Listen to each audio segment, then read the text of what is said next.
पातलो छ। लेख्दा र देख्दा यो छलाई पातलै देखिन्छ, तर यसको बारेमा पढ्ने र गर्ने हो भने पातलो छ जस्तो गाह्रो न मोटो छ हुन्छ न पेट फाटे छ। हुन त कति ककडा विभेदहरूले यो मोटो छलाई भिटामिन खाएको छ र पेट फाटे छलाई अपरेसन गरेको छ र पातलो छलाई टिबी लागेको छ पनि भन्छन्।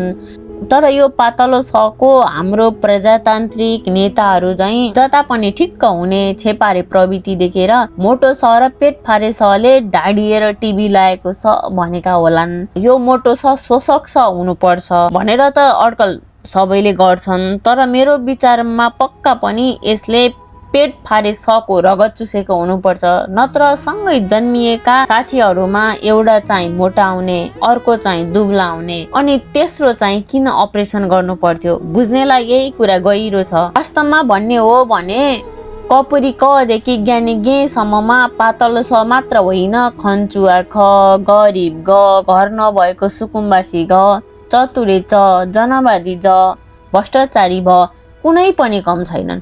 तर पनि के गर्नु, पातलो छको सरकार उसकै हातमा छ, सबैको सातो उडाइदिन्छ।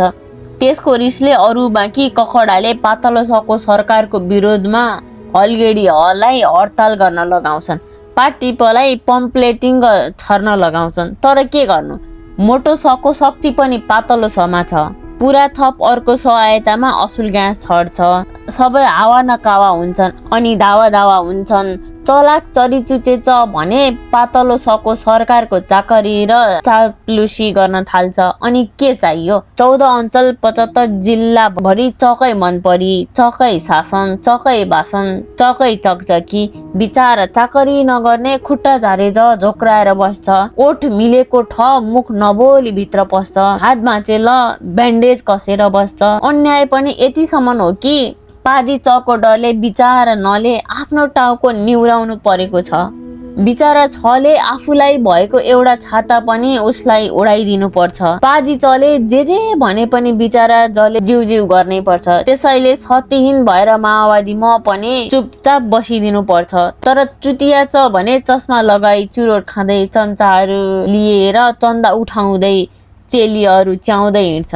यो देखेर ठले ठर्रा पिएर ठाकठुक त गर्न खोज्छ। तर के गर्नु, प्रजातान्त्रिक पको पुलिस उसकै हातमा छ, उल्टै उसलाई मापसे ठटाइदिन्छ।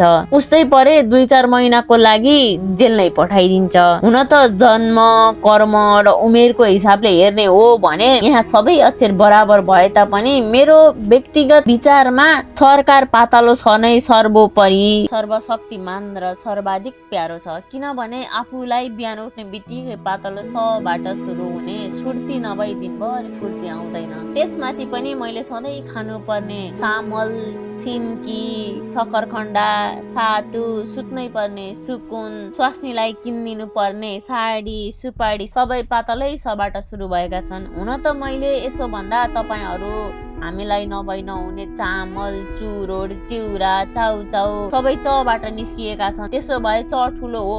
त्यसो हो भने त ज्यात्रै चर्चामा रहेका राजनीतिक रक्तचाप रक्सी पनि त हुने। तर यहाँ खाबेको रक्सी मात्र भएर हुँदैन, त्यसको साथसाथै पातलो छको शीतन सुकुटी पनि अलिकति चाहिहाल्यो नि कि कसो। यहाँ अरू कुरो जस्तो सुकै होस्, यदि तपाईँ प्रतिनिधि भई पञ्च पण्डा प्रहरीले पदमा पुगेर पाकेटमा पैसाको पोक्को पारी 5 तारे होटलमा परिहरूको पासमा पाँडे बन्ने प्रमाण पत्र पाउनु भएको भए प ठुलो भन्नु होला। अथवा यदि तपाईँ जीवनभरि नै जमिनदारको जालमा जाकिएर जिउलाई जीर्ण बनाई जनावरले चाहिँ जाँगर चलाउँदै पनि जाउलो खान नपाएर जतिवटालाई पनि जिउ भन्नु पर्छ भने ज ठुलो भन्नु होला।